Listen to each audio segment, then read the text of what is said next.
The most important person to love in your life is yourself, and yet loving others often feels easier. When was the last time you told yourself, I love you? When was the last time you truly felt enough for yourself? If you can't answer these questions, it's time for a self-love audit. In today's video, we'll explore where you're thriving in your self-love journey and where you can show up for yourself even better. Self-love is defined as proper regard for and attention to one's own happiness or well-being. Self-love may seem like a buzzword, but it's actually a science-backed concept that's crucial to our overall well-being. Hi everyone, my name is Talia and welcome to my channel. If you're new here, my content is all about the journey of learning and unlearning to become the best versions of ourselves for ourselves.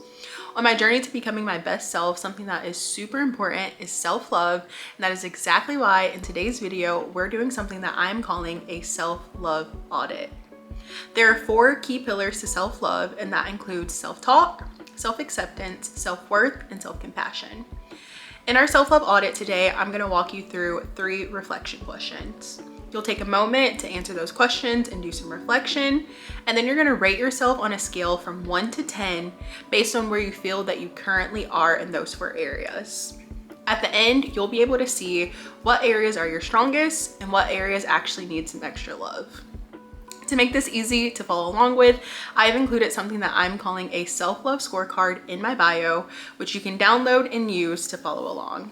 Or if you prefer, just grab your favorite journal. With that, let's go ahead and get into today's video.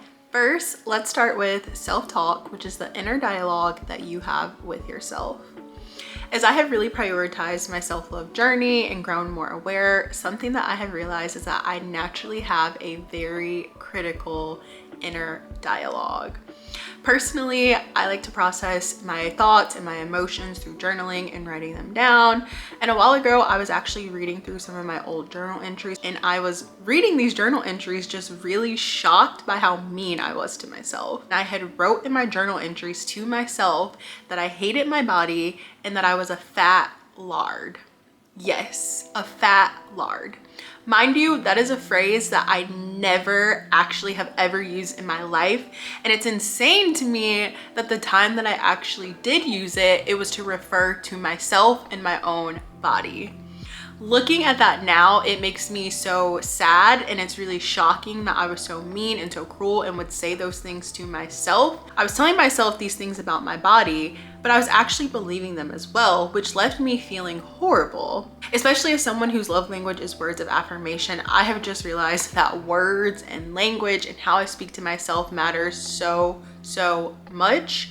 The softer and the more encouraging and the nicer I talk to myself, the better I end up feeling. Many of us have probably heard this before, and you might think it's cringy or you might think it's cheesy, but we should not say things to ourselves that we would not say to friends or family.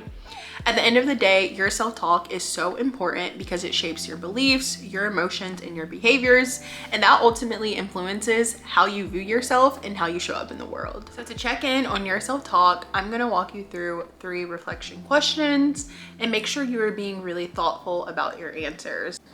Question 1 is, what are the most common thoughts I have about myself daily, and would I say them to a close friend?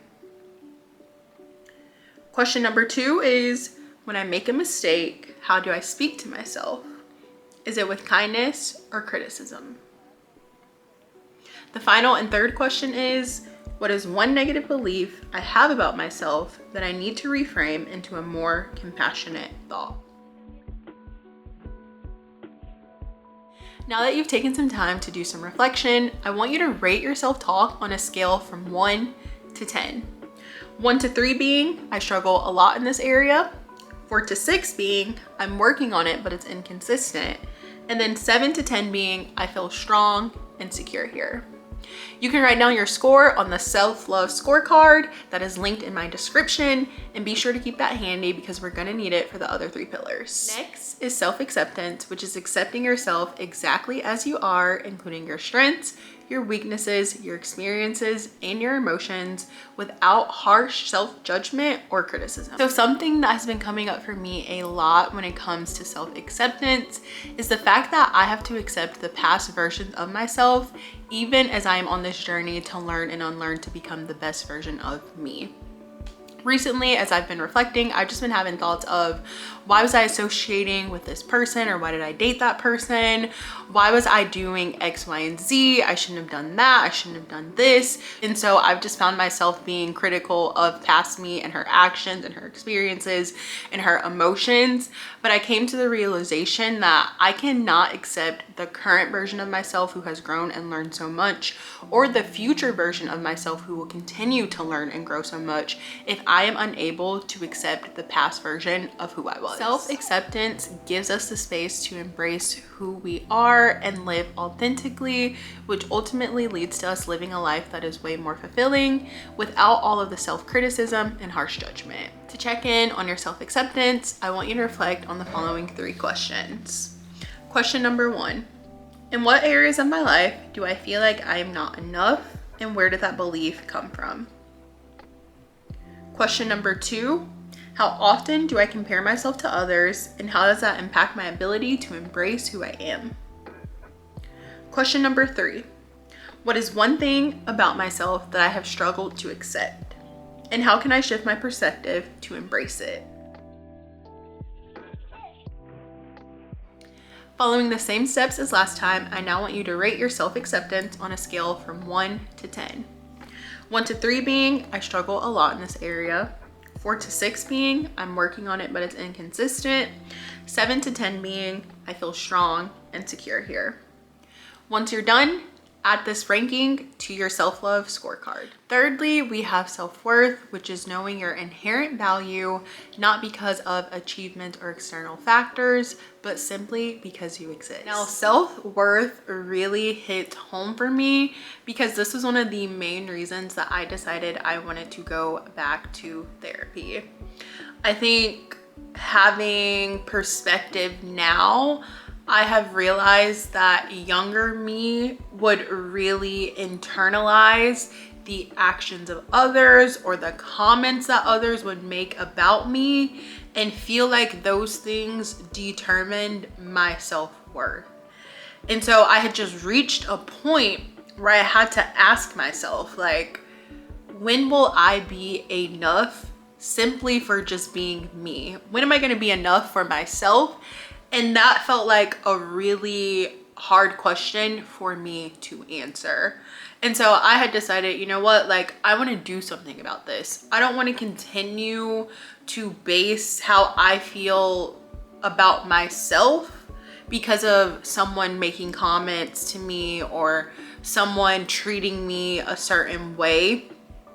Because at the end of the day, a lot of times the way people act or the things that people say have absolutely nothing to do with me and everything to do with them. I had to realize that I just couldn't give the power to things and people that didn't matter, because who matters the most is me. I am the main character in my own life and you're the main character in your own. So it is important that we show up as if we are the main character and that we recognize our value and the fact that it has nothing to do with anyone or anything else. So all of that to say, your self-worth is so important because it leads to you being more resilient, having better relationships, and just ultimately being happier and, again, living a more fulfilling life.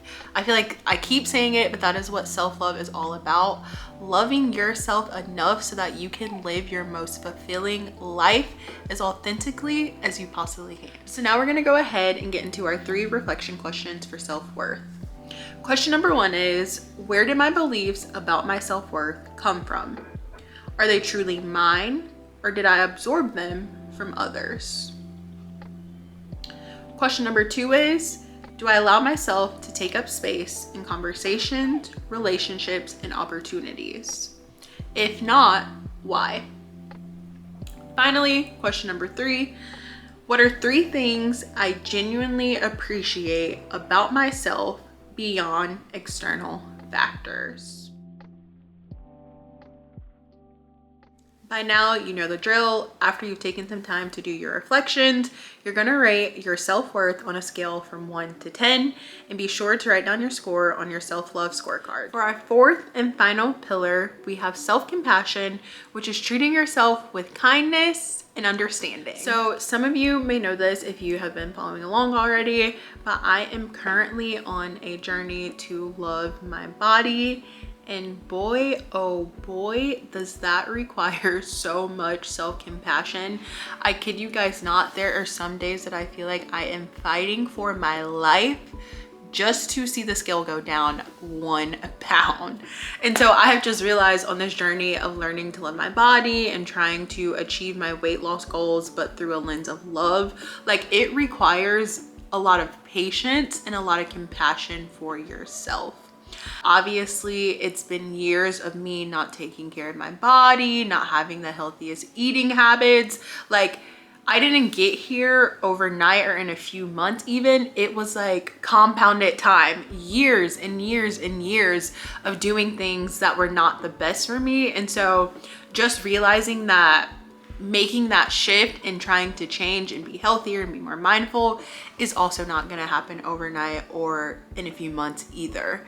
So this journey has really been about being understanding, being patient. There's some days where I may genuinely need to take a rest day. It doesn't mean that I'm lazy. It doesn't mean that I'm failing.